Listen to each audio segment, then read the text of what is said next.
Good morning. I just thought I'd come on here because today we are getting ready to have our second board meeting for Salt and Light. Well, from the beginning, I knew that this was something I couldn't carry alone. I guess not really from the beginning. In the beginning, I thought it would be something small and something that would be just a couple families that I'm just sending out texts like, "Hey, we're gonna meet here," and then it just snowballed into what we have today. And as I saw the actual size of our group, it became apparent to me that I could not carry it all alone. I couldn't do everything that I wanted to do and provide, the type of group I wanted, carrying it all by myself. So I fairly shortly, I want to say about 3 months in, started thinking about who I wanted to pull alongside me to kind of help lead the group. And it wasn't just who I was friends with, it wasn't just a popularity contest. While I absolutely love all of the ladies on our board, a lot of the qualifications I was looking for were places where I myself fall short. So we are incorporated and we have a nonprofit status. And with that, we, have to provide, paperwork to the IRS. We have to do filings and stuff and, keep track of everything. And while I've been meticulous thus far, I'm not a numbers person. And so immediately my mind, when I opened the bank account, was okay, we need somebody for accountability, and we need somebody who can really look at this and know what direction we're going in. So pretty early on, I knew that I couldn't do everything by myself. And I think that's how God makes us as people. He gives people the ability to lead and to carry something, but that doesn't mean that they have to do everything with that. So early on, I was looking and I was just praying about it. And a lot of the people that I thought would be the ones coming alongside were not the ones that ended up being on my board, just because God led me in a different direction. And so right now we have 4 other ladies on our board. One is the vice president, and she's been with me, supporting me, backing my vision since day one. Basically, like, yes, I'm there, put my name on it, I've got your back, I'll do whatever. And so she's been instrumental from the beginning, just in getting the incorporation papers. Like, she didn't even know what I was doing. I was like, "Hey, will you be on my board and give me your address so I can send it to these people?" And she's like, "Absolutely." So she's been number 2 since day one, and that's been awesome to have just someone who unconditionally supports you and who will say, "Hey, I love you, and I can't, I'm not going to step alongside and do what God's telling you to do, but I will have your back no matter what." And that's been amazing. So after that, we really needed someone for finances. That's not my thing. I'm not a numbers person. I wasn't going to be able to balance our books properly. I just needed someone else to have hands on that. So, God actually led somebody to offer to teach me stuff. And I was like, "Wait, you can help me. You can be here." And so that led to the financial person who came in, and that's been such a blessing. Like, the insight and the knowledge that she has brought into this group.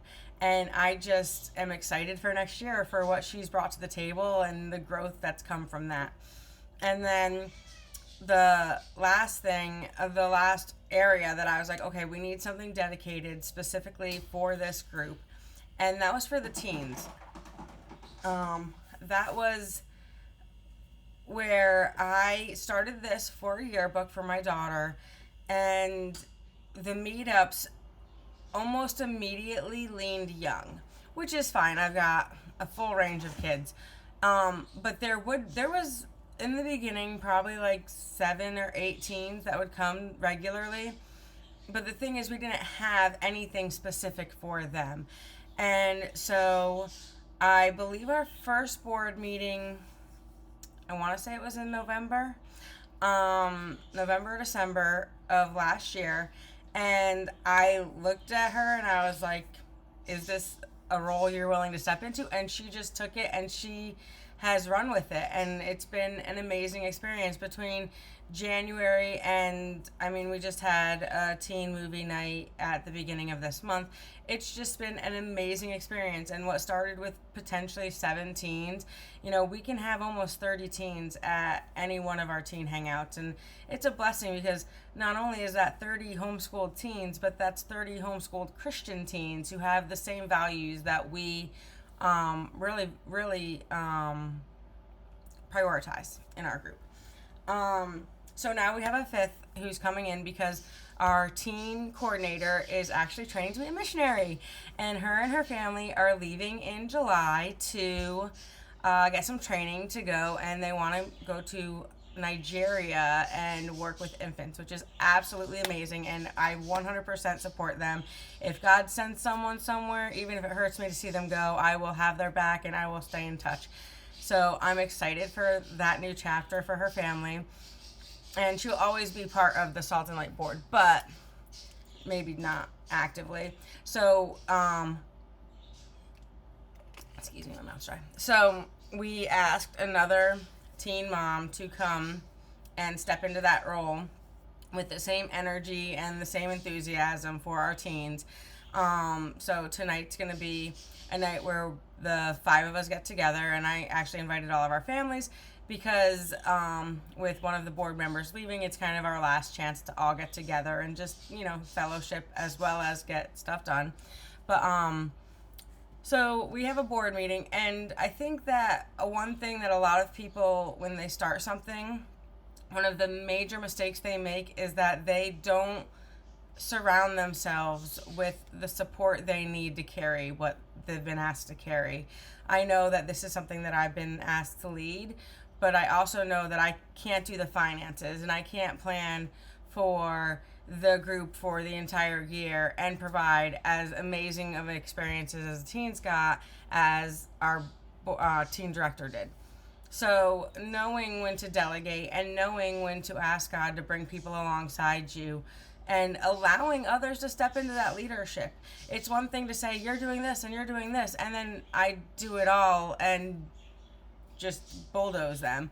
So, you know, leading isn't always doing everything. Sometimes it's stepping aside and allowing someone else to step into where they're meant to be.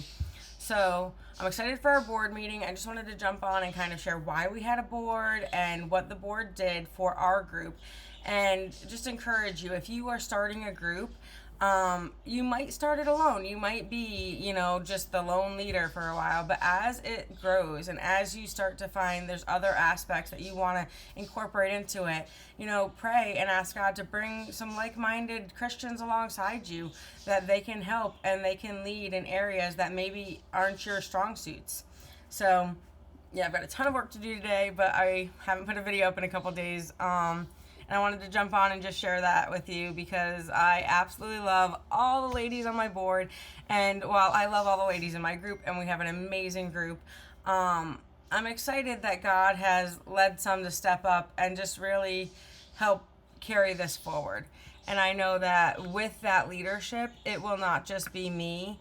If something were to happen, if I couldn't lead the group anymore, I don't think Salt and Light would go anywhere. I feel like the mantle would be lifted and someone else would lead. And I've set that up in such a way where I'm not a requirement. It's just the group is bigger than me and I love it. So I hope you all have a great day. Bye.